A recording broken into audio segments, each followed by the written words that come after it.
Good evening, I'm Joanne Abshire with CJDC TV News.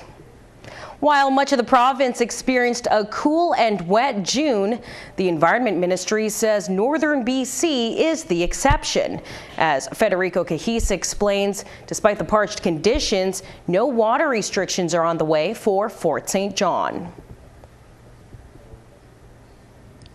Unpaid property taxes in Fort St. John are on an upward trend. 14% of property owners have yet to pay their taxes as of the July 2nd deadline. That translates to over $4.8 million owing to the city. That's up from about $1.8 million 5 years ago. City Manager Diane Hunter says many homeowners are unsure of how the tax applies. Farmers, their families, and industry officials gathered Wednesday night at the BC GPA's field research site. Research manager Claire Langlois says the tour highlights some of their key projects. To introduce the growers around here to what we're doing and to see the actual plants and results that we're doing.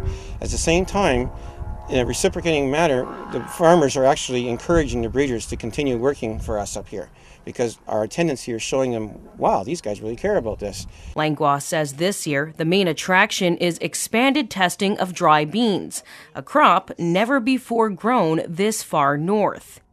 I just did it last year as I wouldn't say a joke. I never joke when it comes to research. I joke everywhere else, but not in research. The point is, I really didn't expect it to work. I really didn't. I tried soybeans in the past and had mixed results. But by golly, they worked last year, and the quality was actually quite good. And that is all kinds of dried beans for soups and things like that. So this year I told the breeder, let me try it again, please. Give me some varieties, widespread varieties, different family backgrounds, and let's see what happens. And so I told him, if it turns out good this year again, that we're going to strike up a project with them and try to get serious about it to get a bean that would be good for our area. It's been a challenging growing year. Experts are anxious to see how the plants adapt to the long summer days and short growing season. Ontario and Manitoba are the two largest bean producers in Canada, followed by Alberta, and then beans are also grown in Saskatchewan and in Quebec as well, but to a smaller degree.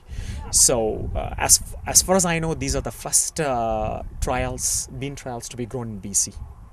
The president of the BC Grain Producers Association says the advances made in these plots are very valuable to producers as they struggle through this year's drought. And you want to go and do well, and then the factor of no rain comes into effect and basically jeopardizes your whole year's work because of it.